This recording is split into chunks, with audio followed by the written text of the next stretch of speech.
शरीर मिला है, हंसो खेलो खाओ पियो, पर प्रभु से जुड़ करके। अगर प्रभु से विमुख होकर के ऐसी क्रियाएं हुई तो तुम्हारे जीवन को ये माया ऐसी जगह फंसा देगी कि ना हंसने लायक रह जाओगे, ना खेलने लायक रह जाओगे। हमारी बात को गंभीरता पूर्वक समझिए। प्रभु से जुड़े हो तो तुम्हारी बुद्धि शुद्ध रहेगी, बुद्धि शुद्ध रहेगी तो सतमार्ग मिलेगा, सतमार्ग मिलेगा तो सत्य की प्राप्ति होगी।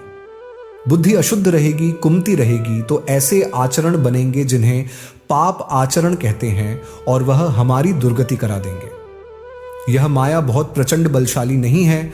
इससे बचने का उपाय महाभागवतों ने और स्वयं श्री भगवान ने जगह जगह पर वर्णन किया है। मान लो, प्रार्थना मान लो। ये जितने दिन का जीवन है, जो दुख सुख का प्रारब्ध है, उसको भोग लो और सच्चे भाव से जो सिद्धांत वर्णन किया जा रहा है वैसे चलो तो कृतकृत्य हो जाओगे, पूर्ण काम हो जाओगे।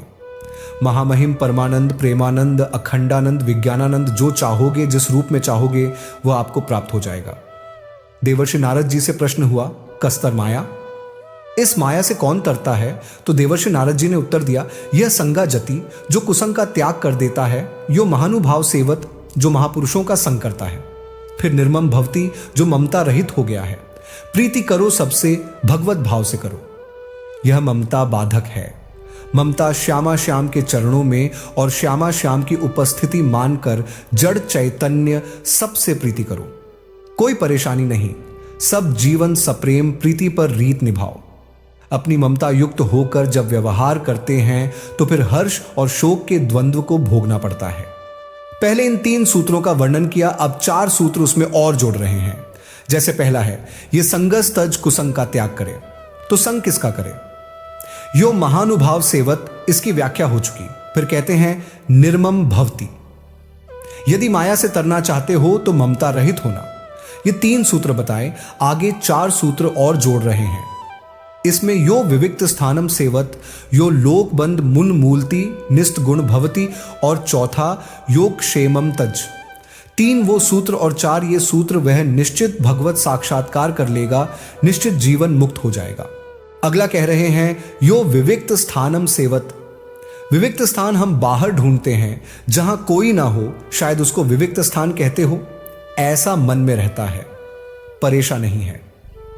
पूज्य श्री स्वामी राम सुखदास जी महाराज ने, पूज्य श्री भाई जी महाराज और बड़े संतों ने हृदय को एकांत स्थान बताया है। अपनी इंद्रियों को अंतर्मुखी में बैठाकर भगवत चिंतन कर रहे हो तो एकांत में हो, और बिल्कुल निर्जन स्थान में बैठा हुआ यदि विषय चिंतन कर रहा है तो प्रपंच है। वह एकांत जो यो विविक्त स्थानम सेवत, भारी से भारी प्रपंच यहां भरा हुआ है। आप इस संसार की भीड़ भाड़ से हटकर गुफा में, कमरे में, बुदरा में घुस जाइए, पर आप अपने चित्ताकाश को कहां छोड़ेंगे? चित्ताकाश में अनंत सृष्टि विराजमान है। यह जितना देखा सुना गया सब प्रपंच भरा हुआ है। अगर हम बाहर का एकांत लेते हैं तो बाहर के एकांत होते ही तुम्हारे ऊपर जो शासन होगा काम क्रोध लोभ का, तुम घबरा जाओगे। आंतरिक एकांत की प्राप्ति चाहिए।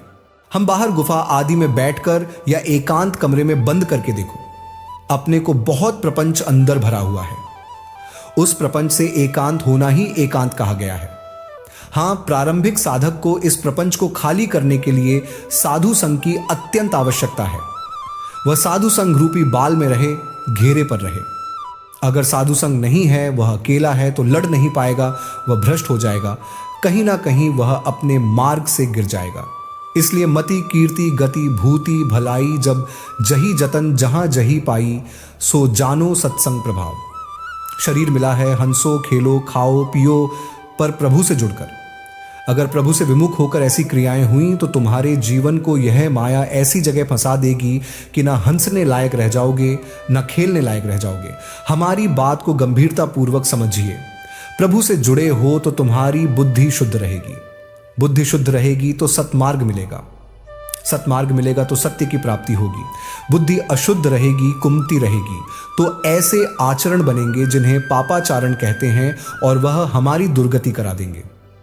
यह माया बहुत प्रचंड और बलशाली है।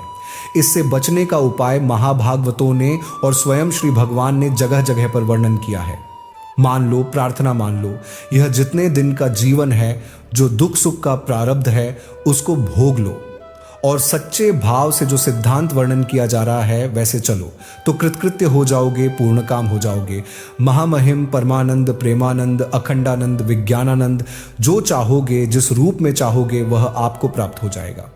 विविक्त स्थान हम बाहर ढूंढते हैं जहां कोई ना हो, शायद उसको विविक्त स्थान कहते हो ऐसा मन में रहता है, पर यह सही नहीं है। पूज्य श्री स्वामी राम सुखदास जी महाराज, पूज्य श्री भाई जी महाराज और बड़े संतों ने हृदय को एकांत स्थान बताया है। अपनी इंद्रियों को अंतर्मुखी में बैठा हुआ अगर भगवत चिंतन कर रहे हो तो एकांत में हो, और बिल्कुल निर्जन स्थान में बैठा हुआ यदि विषय चिंतन कर रहा है तो वह प्रपंच है, वह एकांत नहीं है। यो विविक्त स्थानम सेवत, भारी से भारी प्रपंच यहां भरा हुआ है। आप संसार की भीड़ भाड़ से हटकर गुफा में, कमरे में, बुधरा में घुस जाइए, पर आप अपने चित्ताकाश को कहां छोड़ेंगे? चित्ताकाश में अनंत सृष्टि विराजमान है। जितना देखा सुना गया सब प्रपंच भरा हुआ है। अगर हम बाहरी एकांत लेते हैं तो बाहर के एकांत होते ही तुम्हारे ऊपर जो शासन होगा काम, क्रोध, लोभ का, उससे तुम घबरा जाओगे। आंतरिक एकांत की प्राप्ति चाहिए। हम बाहर गुफा आदि में बैठकर या एकांत कमरे में बंद करके देखो, अपने को बहुत प्रपंच अंदर भरा हुआ है। उस प्रपंच से एकांत होना ही एकांत कहा गया है। हां, प्रारंभिक साधक को इस प्रपंच को खाली करने के लिए साधु संग की अत्यंत आवश्यकता है। वह साधु संग रूपी बाड़ में रहे, घेरे में रहे। अगर साधु संग नहीं है, वह अकेला है, तो लड़ नहीं पाएगा, वह भ्रष्ट हो जाएगा, कहीं ना कहीं वह अपने मार्ग से गिर जाएगा। इसलिए वतमति कीर्ति गतिभूति भलाई, जब जही जतन जहां जही पाई, सो जानो सत्संग के प्रभाव से होता है। सत्संग रोज हमारे कमियां हमारे सामने रखता है, रोज हमको प्रपंच से ऊपर उठा रहा है, रोज हमको भगवान के नजदीक ले जा रहा है। थोड़ी देर हृदय जलेगा, पर परिणाम बहुत अच्छा होगा। अगर साधु संग के घेरे में रहे तो एकांत है। विषय पुरुषों का संग तो पहले ही कह दिया, यह संघा जति या महानुभाव सेवत। हम साधु संग के घेरे में रहे तो हमें असली एकांत का पता चलेगा। अब आगे, यो लोक बंधम विमुच्यति, लोक बंध से विमुक्त होना चाहिए। लोक बंध किसे कहते हैं? लोक बंध मतलब समाज में जो प्रचलित मान्यताएं, आदतें और बंधन हैं, उनसे मुक्त होना। यह बाहरी संसार में लोक लाज, लोक मत, समाज के दबाव से मुक्त होकर सत्य के मार्ग पर चलना। जब मनुष्य सत्य का अनुसरण करने लगता है तो उसे समाज के ताने, उपहास और विरोध का सामना करना पड़ता है। इसलिए वह व्यक्ति जो लोक बंधन से विमुक्त हो गया है, वह समाज के इन दबावों से घबराए बिना अपनी साधना में लीन रहता है। साधक को यह लोक मत की परवाह नहीं करनी चाहिए। वह यह न देखे कि लोग क्या कहेंगे, बल्कि वह यह देखे कि भगवान क्या चाहते हैं। अगर आप समाज के विचारों, मान्यताओं और धारणाओं में उलझे रहेंगे तो आपको सत्संग, साधना और सत्य की अनुभूति नहीं होगी। इसलिए यो लोक बंधम विमुच्यति का अर्थ है कि समाज की दृष्टि में अपने आचरण को सिद्ध करने की चिंता छोड़ दीजिए। केवल परमात्मा को केंद्र में रखकर चलिए। फिर कहा गया है निस्त्रय गुण्यो भवति। निस्त्रय गुण्य यानी 3 गुणों सत्व, रजस और तमस से परे हो जाना। इन 3 गुणों में से किसी का भी प्रभाव आपके जीवन में नहीं होना चाहिए। जब मनुष्य 3 गुणों से ऊपर उठ जाता है तो वह शुद्ध आत्म स्वरूप में स्थित होता है।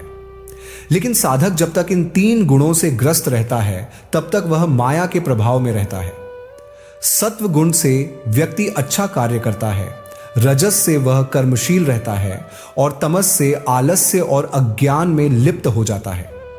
लेकिन जब तीनों से ऊपर उठकर व्यक्ति भगवत भक्ति में लीन हो जाता है तब वह निस्त्रय गुण्य हो जाता है। अंतिम सूत्र है योग क्षेमम त्यज, यानी अपने योग और क्षेम की चिंता छोड़ दो। योग का अर्थ है जो चीजें प्राप्त नहीं हैं उन्हें प्राप्त करने की चिंता, और क्षेम का अर्थ है जो चीजें प्राप्त हो चुकी हैं उनकी रक्षा करने की चिंता। इन दोनों से मुक्त हो जाओ। साधक को परमात्मा पर पूर्ण विश्वास रखना चाहिए कि जो कुछ भी उसके लिए आवश्यक है वह परमात्मा स्वयं प्रदान करेंगे। जब तक हम योगक्षेम की चिंता में रहते हैं तब तक हमारा मन शांत नहीं हो सकता। इस चिंता में हमारा जीवन फंस जाता है और हम अपने वास्तविक उद्देश्य से भटक जाते हैं। इसलिए भगवान श्री कृष्ण ने गीता में भी कहा है, अनन्याश्चिन्तयन्तो माम ये जनाः पर्युपासते तेषां नित्याभियुक्तानां योगक्षेमं वहाम्यहम्। जो व्यक्ति मुझ में अनन्य भाव से लीन हो जाते हैं, उनके योग और क्षेम की जिम्मेदारी मैं स्वयं लेता हूं।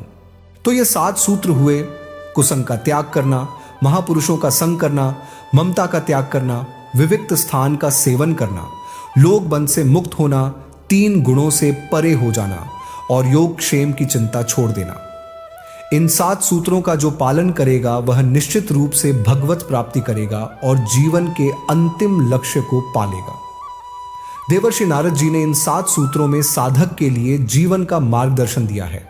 हम संसार के बंधनों में रहते हुए भी इन सूत्रों का पालन करके अपनी साधना में सफलता प्राप्त कर सकते हैं।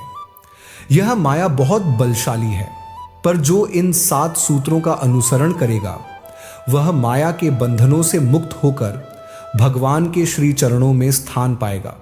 निष्कर्ष, इस माया से तरने का एक ही उपाय है, भगवत भक्ति। अगर हम सच्चे भाव से भगवत भक्ति में लीन हो जाएं, महापुरुषों का संग करें, ममता का त्याग करें, लोकमत से ऊपर उठकर चलें और 3 गुणों से परे हो जाएं, तो यह निश्चित है कि हम माया के बंधनों से मुक्त होकर भगवान की शरण में जाएंगे। ये सूत्रों का पालन हमें शांति, आनंद और अंततः मोक्ष की ओर ले जाएगा। अब हमारे जीवन में किस प्रकार से इन सूत्रों को आत्मसात करना है, यह हमारे ऊपर निर्भर करता है। महापुरुषों का संग, सत्संग और भगवान के नाम का जप ही हमें इस मार्ग पर आगे बढ़ा सकते हैं।